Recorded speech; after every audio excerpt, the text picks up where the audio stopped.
telling you more about them. You'll be hearing from them later in the evening. But I just want you to know we are indeed here in very good company with them. So we're honored to have them with us here tonight.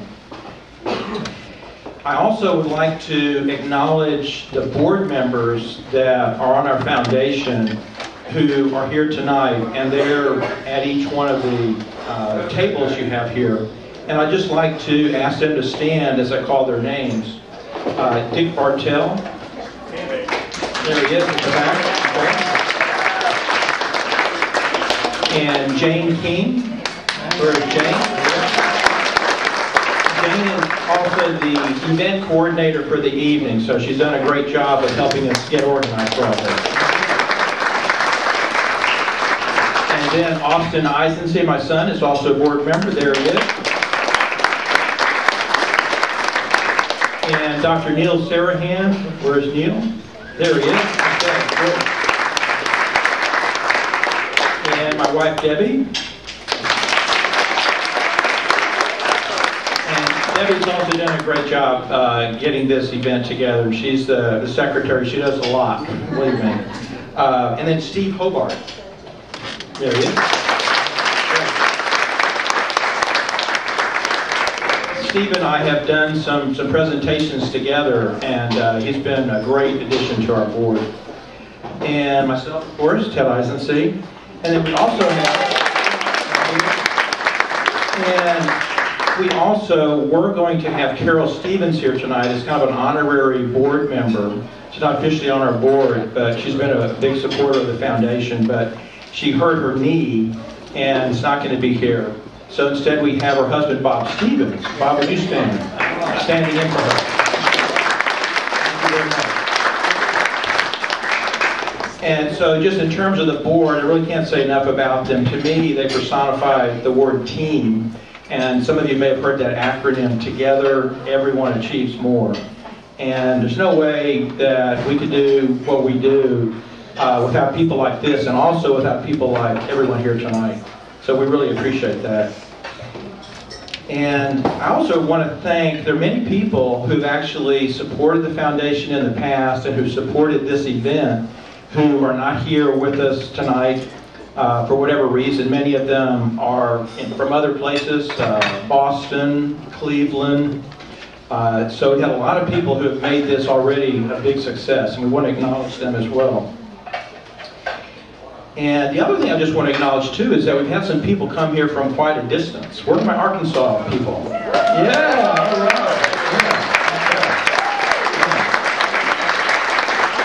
Yeah. And not to be forgotten, our Missouri crowd. Where's our Missouri crowd? They're not here yet? They're okay. They're coming. It's a long way from Missouri. I hope their garment is working well.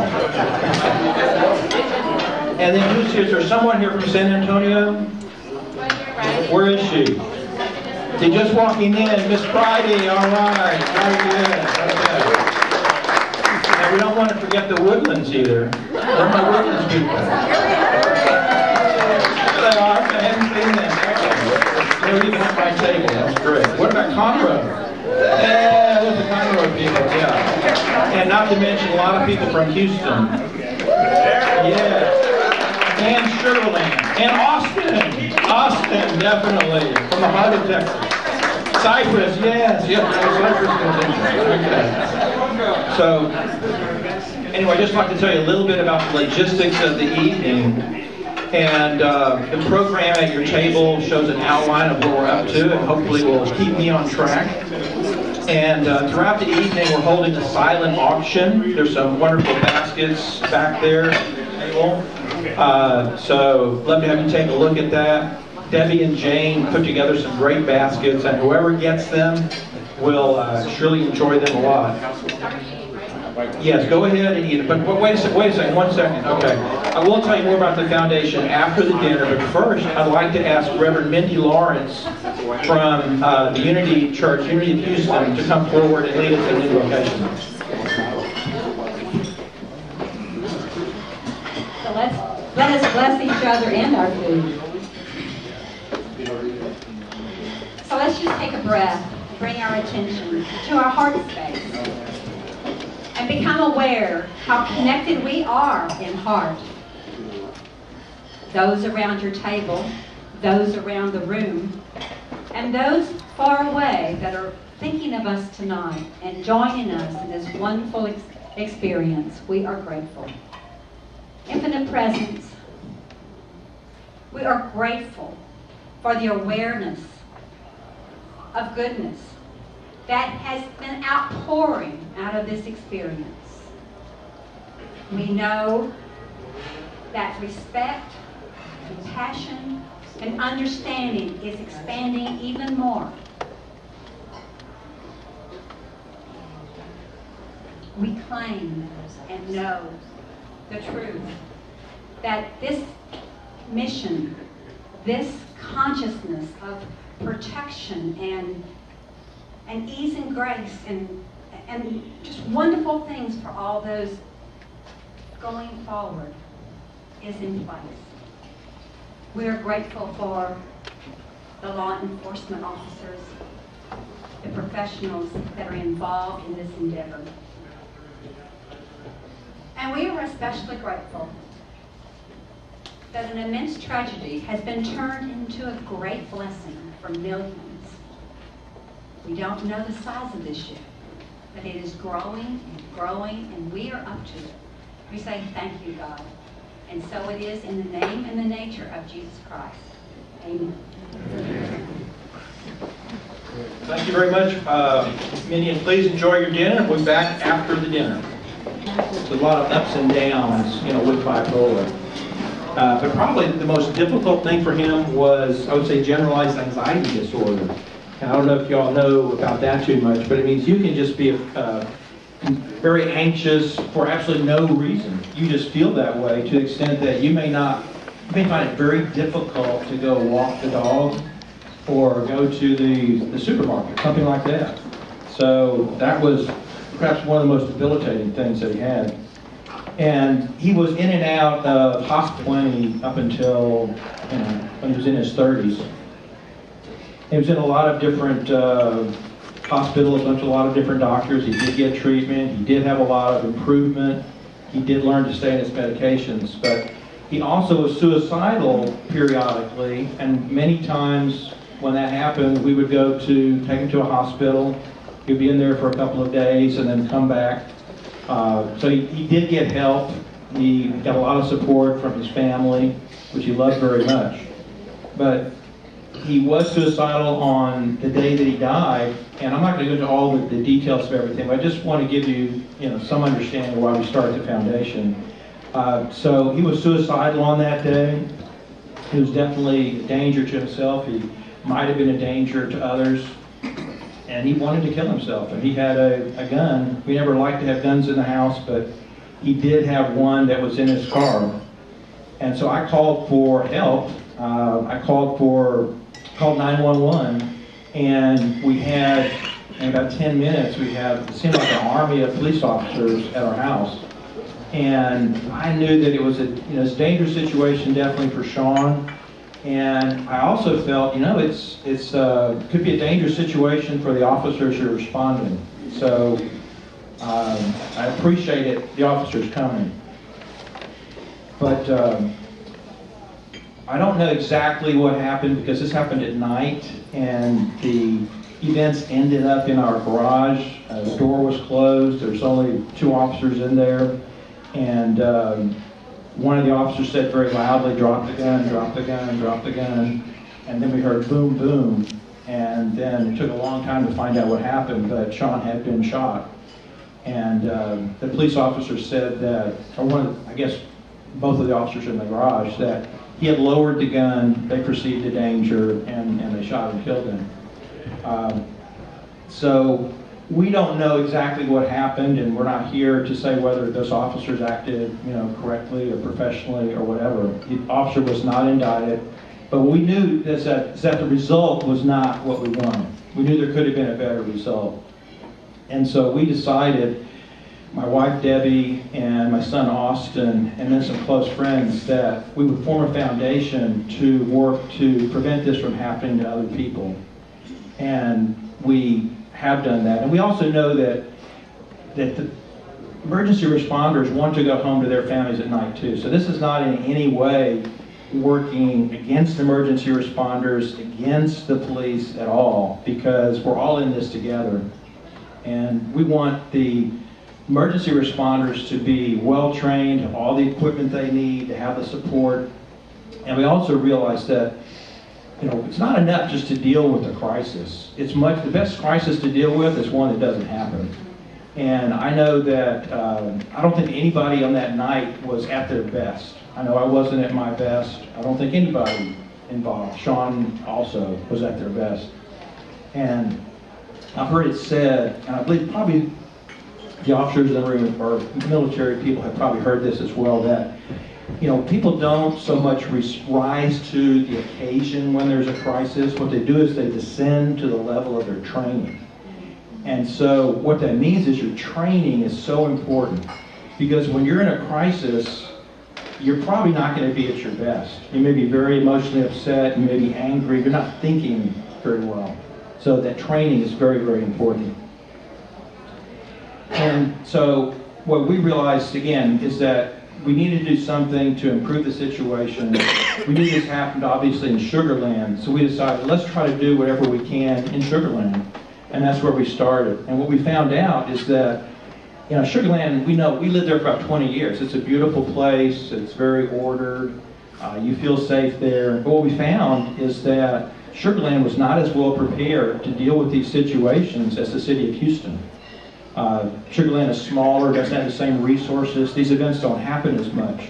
And in the process of informing ourselves about what's going on, we learned that Houston was way ahead of Sugar Land. And Houston had, I believe, a more effective response team. But in any case, we met with the mayor of Sugar Land, we met with the police chief multiple times to try to understand what meant the best approaches. And we did get a commitment from the police chief in Sugar Land to have more training, have 100% of his officers trained to a higher level. And so that is one result that we believe that we had some role in. But in the process of reaching out to other people, we found, you know, there's some great people who are already doing wonderful work in different places around the country. People in the city of Houston, people in Harris County, and also in Fort Bend County. We have Sergeant Scott Solon here tonight, and yes, thank you. Scott was actually, at the time that this happened with Sean, Scott, I believe, was in the process of forming a 10-member team in Fort Bend County, a crisis intervention team. And, you know, we've come to know Scott and, you know, appreciate what he does.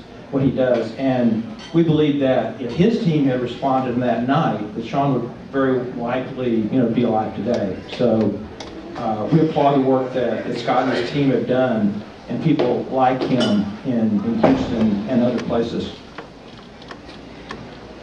So I also want to mention that, you know, we hear in the news so often about different events. It's almost like every day you hear about, you know, a crisis. And a lot of these things that happen don't end well. And what happens too is that if there's a perception in the community that the officers or emergency responders didn't, you know, use the best techniques, weren't very professional, etc., then the repercussions can be, you know, worse than the original incident. And so we feel that it's important to work to prevent those things from happening, and also to get the community involved in understanding that when police officers respond to a situation, you know, they may be under great stress. We learned just recently the officer in McKinney, Texas, who responded to some incident, had just had 2 suicide calls that he was dealing with on that day. I'm sure he was very stressed out and came upon a difficult situation. And so one of the things that we want the foundation to do is to work in the community so that people have some appreciation for what these officers go through. And so we don't want to add to the stress that they already have. So that's part of the work that we want to do is on prevention, to get young people, to get everybody to understand that we have to work together on this. It's not us against the police. So when we say it's the Isensee Foundation for Safe Police Response, we want everybody to be safe, to come out of this situation safely. And I think also that there really are no simple answers to this question. If we could all just wave a magic wand and have it all be better, that'd be great. But it just takes a lot of effort, continually by a lot of people to have a better result. We've probably heard this statement by Victor Hugo that nothing is more powerful than an idea whose time has come.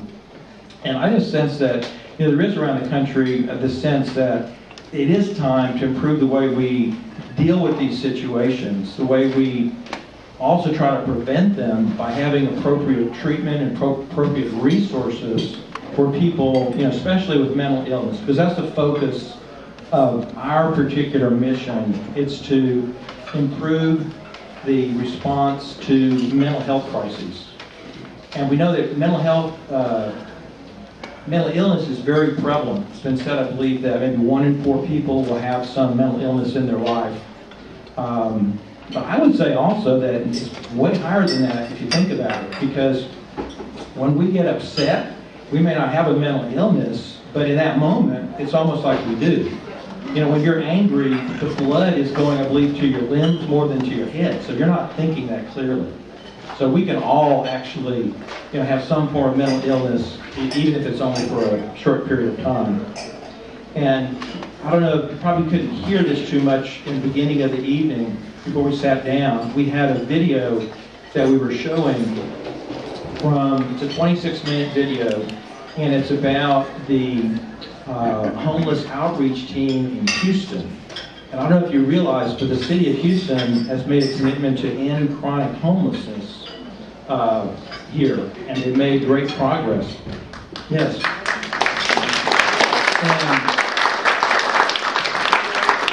And so we wanted to let you know about this video so that you can see it. It's actually out there on YouTube. You could do a YouTube search for, Houston, the homeless outreach team, and you'll find it. It's very inspiring to see what this team is doing to end chronic homelessness. They're focused on ending the chronic homelessness of veterans first, and they are very close to that, if not have achieved it. So what I'm saying is about an idea whose time has come. If people didn't have the idea that that could be done, then the resources and the networking wouldn't have happened to make that happen. So it shows what can happen when people really work together on an issue. So I really want to acknowledge the city of Houston for what they've done there. And the other thing I would say is that in the work that we do, communication is very important, connections are very important, and we've seen that in the reaching out that we've done to the different people that we have met. We can't do this all by ourselves, so we appreciate it if you think we should meet somebody, know about some resources. We really would appreciate your help there. And I don't have time to get into all the work that the foundation has done, but the board back there by the door just gives some pictures of some of the things we've done, from walks that we have organized.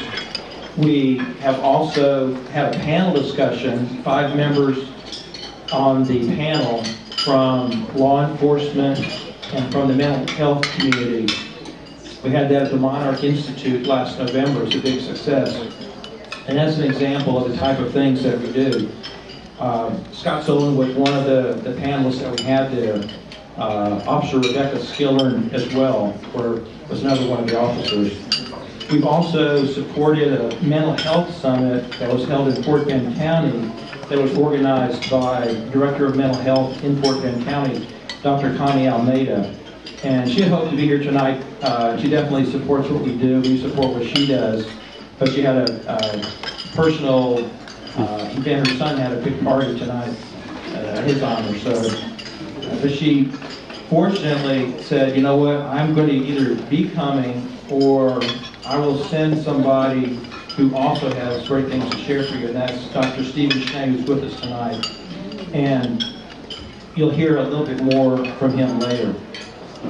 Other things that we've done, apart from meeting with the mayor and the police chief in Sugar Land, we also have advocated elsewhere. For example, NAMI, that's the National Alliance for the Mentally Ill, sponsors events to go meet with legislators, and we've joined with them to go up to Austin to meet with legislators for this session.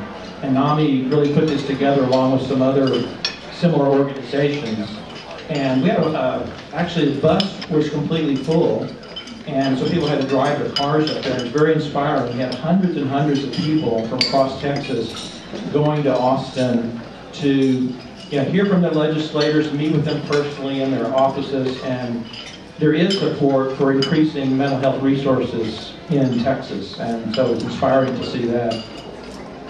We also, of course, just getting organized as a nonprofit takes a lot of work.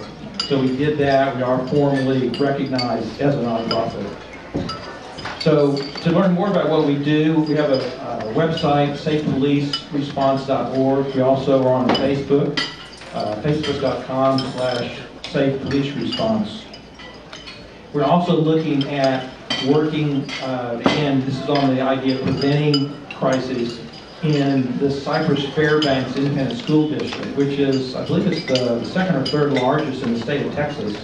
And I've met with the police chief there and his second in command, and we have a meeting scheduled in a week or so to meet with people in the Cypress Fairbanks school system to come up with some ideas for what we can do in the schools to try to get across to the young people there about how they interact with the police along the lines of let's don't add more stress to the situation.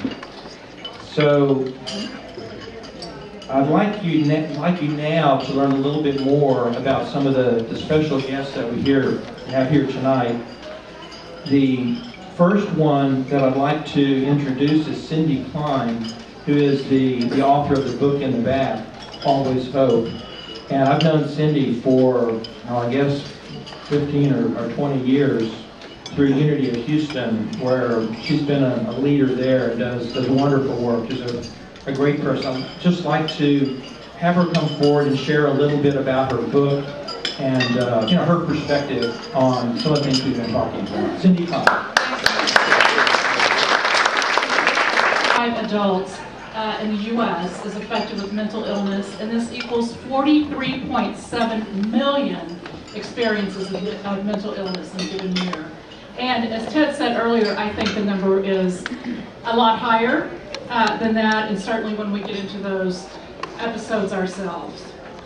I know firsthand what mental illness does, as I know firsthand what untreated mental illness does, as I've lost 4 family members to suicide. Wow.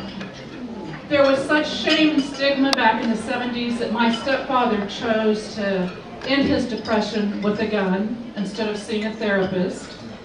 My 2 brother-in-laws also could not bear the stigma of people viewing them as weak or not manly, and they chose to end their lives as well. People don't end their lives because they want to die. People end their lives because they want the pain to stop. And that is why it is my passion to help shed light on mental illness and to to take away the barriers of the stigma that is around that, because we need to have hope and help for this situation. Please bear with me. Okay, bear with me, please. How sad that my family members felt that they could not reach out to get help. They chose a final decision for a very temporary problems that they were having. These losses were devastating to our family, and the hardest loss was of my sister, my older sister Marion. Marion was an actress in California and New York. She was the original Chiquita Banana Girl. Are there any of you here old enough to remember the Chiquita Banana Girl? Okay, great. I won't go into song, but she was the original Chiquita Banana Girl. She was on Born to Be Jones, Love American Style. many of the sitcoms during that time. She was even a guest on the Johnny Carson show. A head-on automobile accident in the mountains of California left her nearly dead, and the doctors said she would not make it through the night. Well, she did make it through the night, and after a 9-month hospital stay, she was released.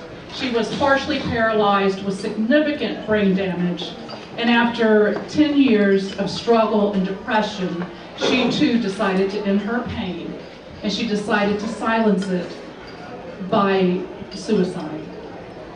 My family and I were grief-stricken. I worried that this loss would take my mother too, because there is nothing more difficult than a parent losing their child. I myself fell into a deep depression. After watching family member after family member leave due to depression, I knew to reach out for help, and I did. I sought counseling, and I also sought medication for my depression to help me during that time period. I looked for books, in addition to counseling and medication, I looked for books, I looked for movies to help soothe my heart and my soul during this very difficult time. I couldn't find what I was looking for. And then one day at work, a poster that was over the water cooler that I had seen so many times before, I read it and I got the message that day. It was a quote by Gandhi that said, "Be the change you wish to see in the world." And I got it. I had not found that book because that book was mine to do. And so I call the book a God job, because once I made the decision to step into creating a book of hope, well, the Hope Ambassadors, the people featured in the book are called Hope Ambassadors. They came into my life in divine order and in divine timing. They came on my path, and that's what the book features. 25 people who've overcome very difficult circumstances, from illness to health, from depression to treatment, a triumph over their difficult situations. The book was born out of all these losses, and so there is always hope. No matter what we're facing, no matter what is happening, there is always hope. And that's the message that I'm here to talk about and say tonight in this room. It is a deep honor to be here, to be with you, and the care that you are giving to shed light on mental illness. Because of you, you're changing how society views, relates, and interacts with those affected with mental illness. Because of you, there is always hope. Thank you so much.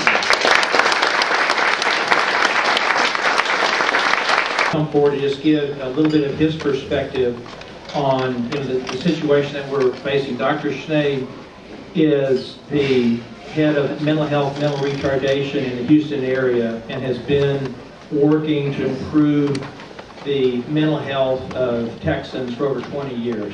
Dr. Stephen Schnee.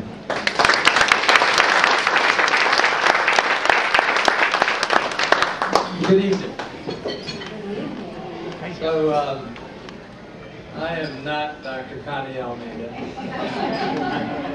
She is my fiance, and she really wished she could be here tonight, except for some family conflict. She would have been here.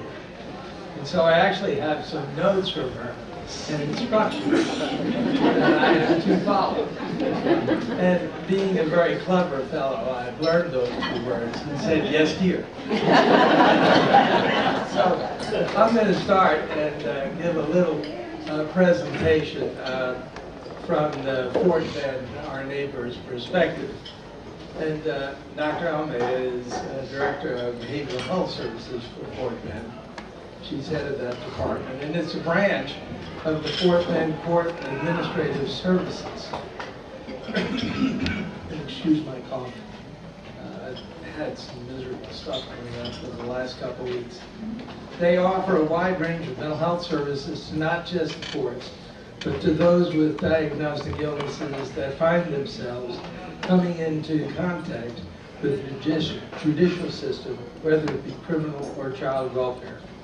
Behavioral Health Services works with Health and Human Services to provide clinical and administrative oversight to the 1115 waiver behavioral health projects in Fort Bend County, and I believe they have 3 of those. Part of what they do is jail diversion. And you're going to hear some more from the good sergeant here in terms of a very important effort, and from Lieutenant Henry in terms of Harris County. Jail diversion is really important. I'm going to talk about that. I'm going to digress from Dr. Almeida's days. But jail diversion, they work to identify mental health offenders in jail. They try to provide mental health services as needed immediately after arrest to proceed to process cases expeditiously and to decrease the time for appropriate cases. They try to treat and supervise those cases, providing supervision both within the jail while the person is incarcerated, and provide assistance for community reintegration post-incarceration. I'm going to talk a little bit more about that. Some of the facts, and this is Steve Schneider. Unfortunately, in this state, I believe what we have done is to criminalize mental illness. And I think some of the data that's here speaks to that fact. Jails have become basically the largest institution for people with serious mental illness in the state. We started joking about the Harris County Jail being the largest mental health facility in Texas. It's not a joke. Everybody refers to the Harris County Jail as the largest mental health facility in Texas. We, MHMRA, are the mental health providers of the services to the sheriff in the jail. We have approximately between 22 and 2,400 inmates in our care every day. Harris County Jail admits approximately 300 to 350 people a day, which means we have to move that many people out a day. About 20–25% of people inside that jail have a diagnosable mental illness. Individuals with mental illness in prison are about 16%. Okay? Individuals with mental illness on probation about 9%. Mental illness on parole about 7%. Individuals with substance abuse disorders, 68% of all inmates meet the criteria for a substance abuse disorder. Individuals with substance abuse on probation about 40%. With both disorders, about 72% on probation. So stop and think of what we're saying, okay? What is mental illness? What is it? Ask yourself that question. Have you ever met a family who said, you know, when I found out we were going to have a child, we wanted that child to have schizophrenia? I'll tell you, I've had a long career and I've never met one family who ever said that because of the devastation that disease, that condition causes. Okay, so we're talking about conditions of this organ, right? As we learn more and more, what we are learning is these are neurochemical disorders of this organ. This is our processing plant. It is what interacts with the brain. It's interpreting the stimuli we feel, see, touch. It drives our behaviors, helps us make decisions, and it, if you will, regulates our moods and reactions to situations. Why are we surprised that people with mental illness act different and respond differently to circumstances than somebody who might be considered, quote, normal? So, why are we surprised when we have such extensive numbers of people who are going undiagnosed, untreated, that they're doing things that run them afoul of the law and end up in contact with law enforcement? Law enforcement didn't seek out this role. In fact, they were increasingly surprised as we shifted from putting people in massive institutions called state hospitals And as a part of the civil rights movement, we did that. We moved people from state hospitals to the community, but we never built out the resources for those individuals in the community. We also forget small details, but these conditions tend to manifest themselves with behaviors more frequently in late adolescence and young adulthood. And those are tumultuous times. And as you've heard earlier, many people with mental illness, to try to address their own pain, self-medicate with alcohol, street drugs, or both, further complicating the issues in terms of treatment. And one of the things we're increasingly learning is that because of the way this processing plant works, they don't think they have a problem. They don't believe they need treatment. And a lot of the medications have side effects. And so people have difficulty engaging with those medications. Stop and think. Would you go through intensive chemotherapy and radiation if you didn't actually believe you had cancer? I know I wouldn't, because the side effects of those treatments are huge. Many people with mental illness do not believe they have a serious condition. So we see them cycling and recycling in and out of emergency rooms, in and out of inpatient systems, in and out of jails. Harris County has about 4.5 to 5 million people in that county. It's larger than over 20 states in the United States. The city of Houston is the 4th largest city in the United States. If the population of unincorporated Harris County were a city, it would be the 5th largest city in the United States. So the comments that Lieutenant Henry is going to share with you from the sheriff's perspective is going to be very meaningful to you. Henry Jamar has partnered with HPD, Houston Police Department, and with the Sheriff's Office in terms of the development for CIT and now CERT. CERT is Crisis Intervention Response Teams, where a trained CIT officer and a trained licensed professional of the healing arts are in the same police car responding to critical incidents. You're going to hear from the good sergeant here about the intervention strategies in Fort Bend County. Thousands upon thousands of interventions are taking place. Every law enforcement entity needs to be trained to intercede differently with a person suspected of a mental illness, because they react differently than bad guys do. We need to start to critically understand who should be going to jail and who should be diverted from jail.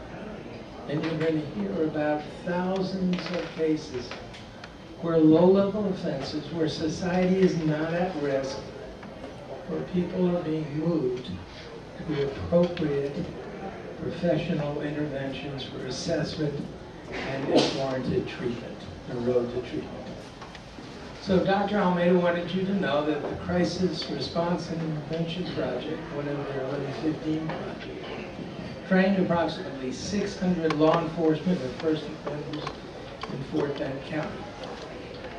Sergeant Solon's going to talk a little bit about that. Their CIT has responded to over 1,300 unique individuals, averting approximately 10% from incarceration. She believes that they have critically understood collaboration with local community mental health, hospitals, EMS, others are essential. Changing law enforcement culture is difficult, but it takes time and can be done, as you hear. Data is critical, and having supports for clients and families is critically important and essential. She wants everybody, I think, to understand that the work that's being done, this partnership between law enforcement in mental health systems is difficult work. It's not easy stuff. These are complex individuals. Each person brings, both the person who has a mental illness or suspect, the person intervening, brings their own experience and the trauma that has been experienced to that work. People need, if you will, a safe place, a place where they can deal with their feelings, their reactions. You know, it's difficult to understand, but you heard just prior to me about the efforts about committing suicide to end the pain. There is a growing awareness that people with mental illness commit suicide by cop, that they try to commit suicide by interceding with a law enforcement officer to end their lives.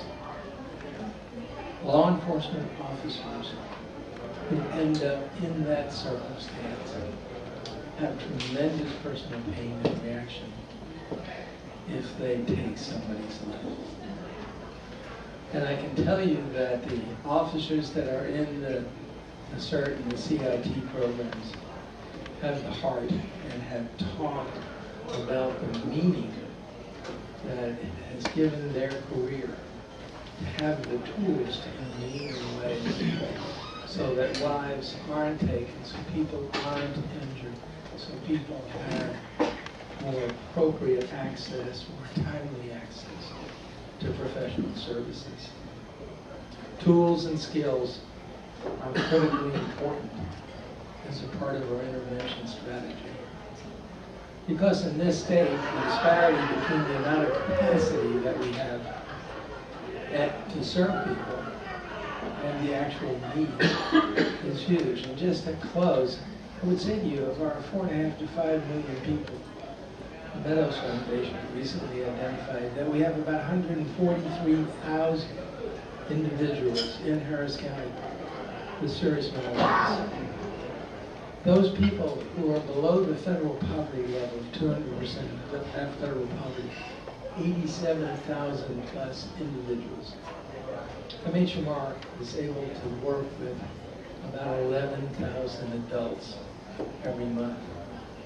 The disparity is huge because people who have serious poverty have very few options in the public health system. So access to care, early, timely access to identification and to treatment is critically important. Our partnership, both in Fort Benning and Harris County, with law enforcement is changing lives, is providing access to and diversion in ways that we could never do by ourselves. What you saw on the screen a few minutes ago was the partnership around the homeless outreach team with the Houston Police Department. We also have the Chronic Consumer Stabilization Initiative in addition to service. So I want to tell you how proud we are for the work that we have been doing with our law enforcement entities, Houston Police, Sheriff's Department. I look forward to expanding and enhancing that. In Harris County, we have a new sheriff. We're wanting to learn about a new sheriff. We're looking forward to the new opportunities, one of which is the new processing center that will be coming online in the next couple of years between the city and the county.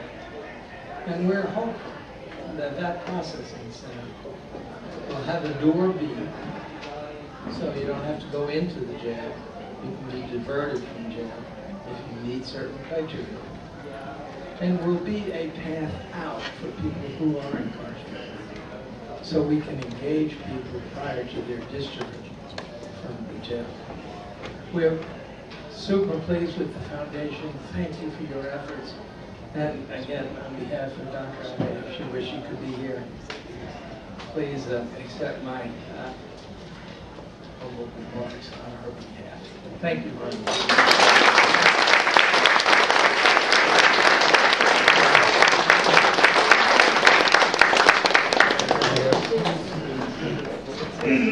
very much, Dr. Schnee. When our son came down with mental illness and we started going to see doctors, Debbie and I had the feeling that all the attention from the medical providers was on our son. And of course, he did need a lot of attention, did need a lot of help. But we felt we were kind of left out of that process. And we just thought something's wrong here because Sean lives in a family, and so if you only deal with one individual in the family, you're missing a lot of the big picture. And we thought we needed support. It's not easy living with somebody with a serious mental illness. It's difficult. And I don't know when this happened, but sometime after we started engaging, with the medical providers, somebody told us about an organization that actually focused on helping the families. And that organization is the National Alliance for Mental Illness. And so Debbie and I took advantage of some of the services that they offer for free and found them to be, very helpful. And since then, we've told many people about NAMI and the great work that they do, not only in helping consumers of mental health care, but the families, having support groups and having training so people understand that what the consumer of mental health has going on, it's not that they have a moral problem, they have a mental illness. And so our next special guest that we have here tonight is Glenn Urbach, and he is the Executive Director of NAMI from the Greater Houston area. So I'd like him to share a few of his thoughts and tell you a little bit more about the resources that NAMI has available for consumers of mental health care and their families. So Glenn, if you would come forward.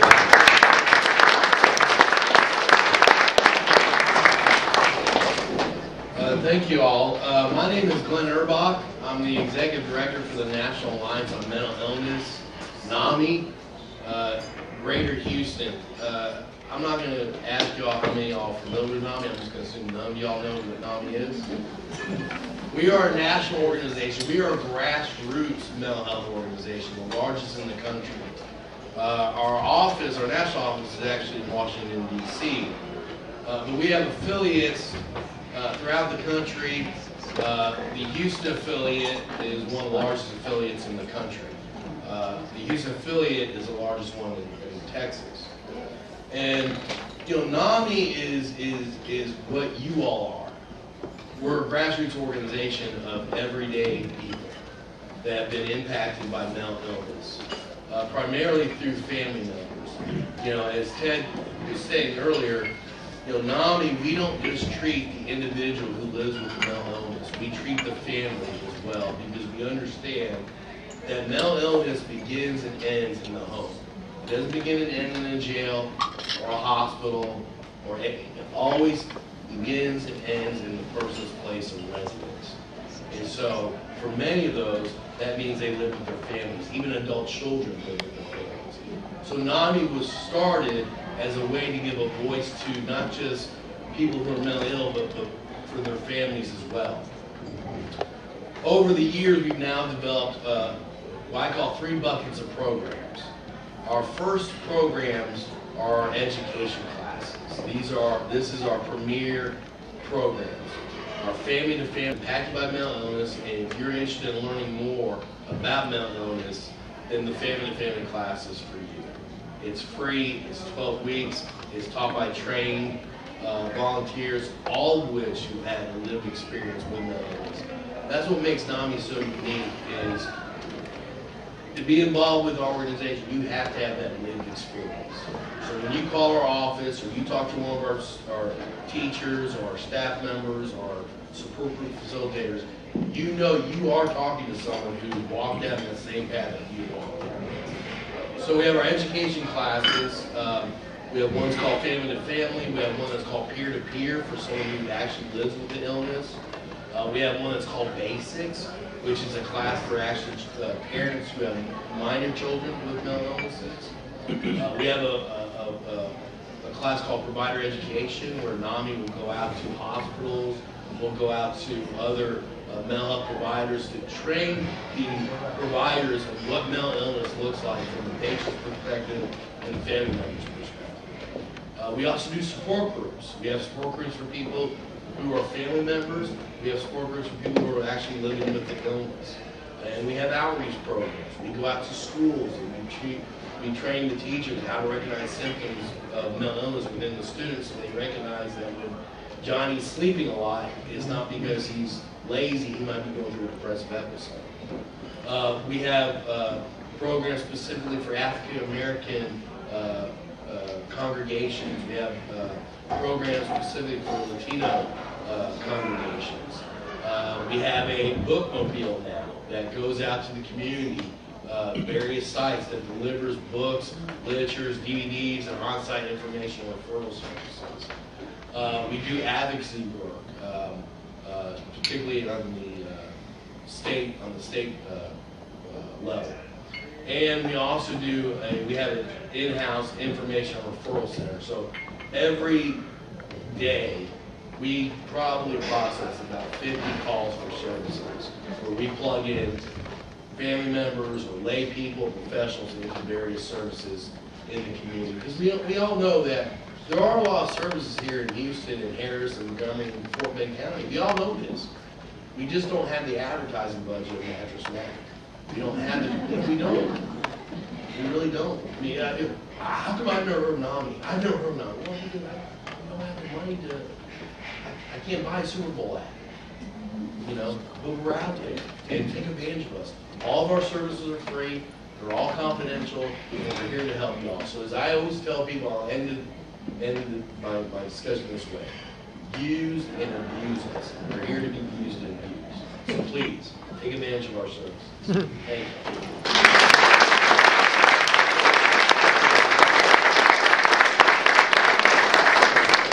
Thank you very much, Glenn, and I really appreciate the work that NAMI does, and also that leaders such as Dr.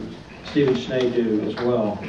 I'd like to have another member come forward. I'll tell you just a little bit about him here before he does. His name is Dr. Neil Sarahan, and he has worked with the Monarch Institute with people who are, as they say, neurologically different for a number of years.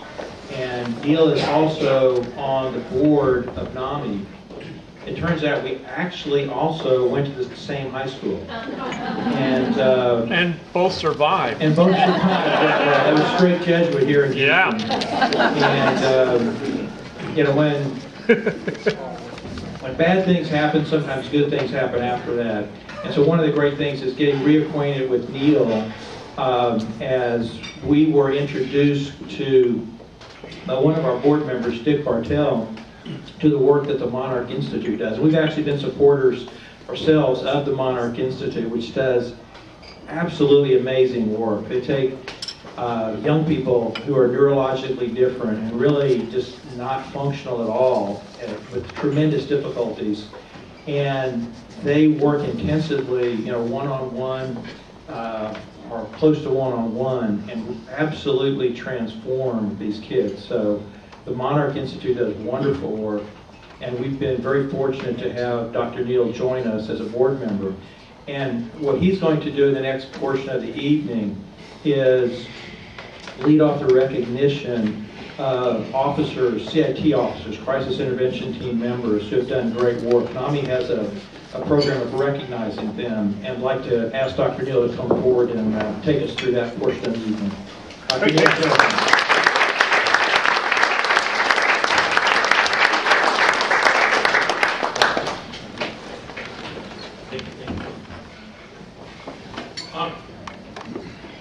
I really love the name of this foundation. Check it out on your programs. It says the Isensee Foundation for Safe Police Response. It's an affirmative for organization. And it's for safe police response for two reasons. One is because it's necessary. And tonight we honor Sean Isensee and Aaron Hobart, who needed more safe police response than they got in their time of mental health crisis. And it's also for safe police response because it's possible.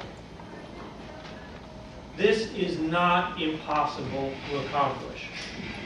We shine a light on Houston area police who have demonstrated the art and the skill and the courage of safe response tonight in the midst of the chaos of mental illness. And we will hear the stories of interventions that, with the benefit of training, saved lives and communicated compassion.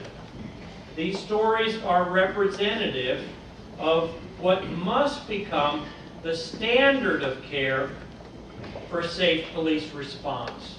And that's what the foundation wants to support.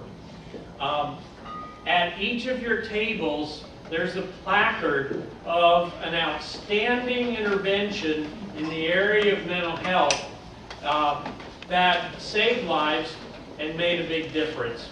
We're going to hear from 3 of the police community this evening, but I ask you to just take a look because they're representative of hundreds of stories of quality interventions that make a huge difference. So I wanted to invite first Lieutenant Henry. Lieutenant Henry has been responsible for starting the CIT program in Harris County. Come on up, please.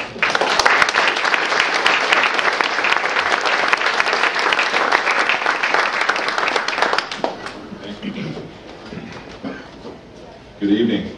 Good evening. I am not Dr. Connie Alameda. Thank goodness.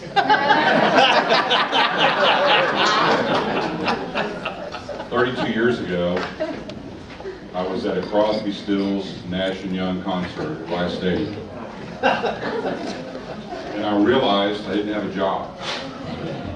My mother worked for the DA's office. She said, why don't you become a deputy sheriff? I said, okay, I'll do it for the summer. 32 summers ago, I forgot to quit. So here I am.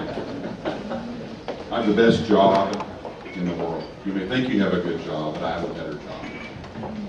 I have the proud distinction and privilege to lead our brave men and women who every day go into the community to unknown calls for service that are emergency in nature and attempt to safely resolve those calls where we're safe and the person on the other side is safe also. It's an honor to be here this evening to talk to you for a brief moment. I could talk to you for hours about what we do and the dynamics behind it. However, I think it's important to focus my comments about the nature of the foundation. In the 1980s and 90s, when mental health funding and privatization funds were reduced, the police became the new street psychologists. We became the new emergency responders when you couldn't call your psychiatrist by dialing 911. We just never got the memo that that was our role. So, de facto, we had to evolve and learn how to de-escalate, how to identify someone in crisis, what different terms like schizophrenia and bipolar and psychotic meant.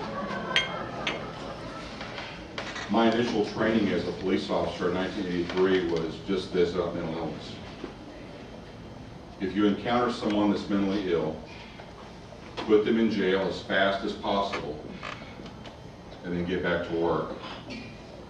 Try not to let them hurt you and try not to hurt them if it's possible. That was it. That was my training. Accepted, written, culturally happening. The real deal. That doesn't work anymore. We've had to evolve, and we're still evolving. We're still learning. It's through partnerships that Dr. Shanae talked about with MHMRA and advocate organizations such as this in Glenn's group, NAMI. that we do learn. We are, in my opinion, extremely efficient and effective in doing on-scene diagnosis and doing emergency level commitments, which are necessary in many cases. Because you're mentally ill does not mean you're violent all the time. Because you're mentally ill does not mean you're armed all the time. We've seen terrible examples of people recently and historically that have entered schools and businesses and different places and killed a lot of people. Without knowing their specific backgrounds, I'll tell you that during that episode they were mentally ill. It may have been transitory. They may not have had a diagnosis. But that is, would you agree, not normal. CERT, the group I'm over, is Crisis Intervention Response Team. Like Dr. Shanae said, we pair a licensed clinician and a police officer in the same car. We're a specialized service that focuses on cases involving persons in mental crisis, who typically are a serious and imminent danger to themselves. What does that mean? It could be suicidal, or others. It could be homicidal, or people that are unable to sustain themselves. And if you allow them to continue in that mode, it would have bad circumstances.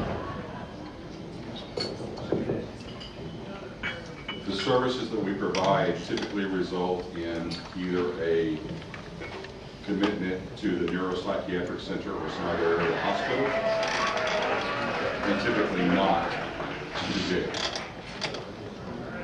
Mental illness is not a crime. However, sometimes people engage in criminal conduct that are mentally ill.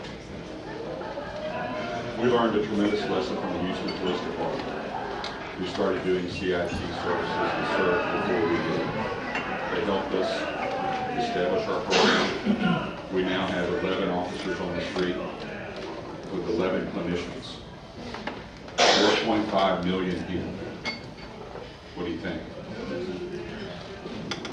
Are we coming to your house?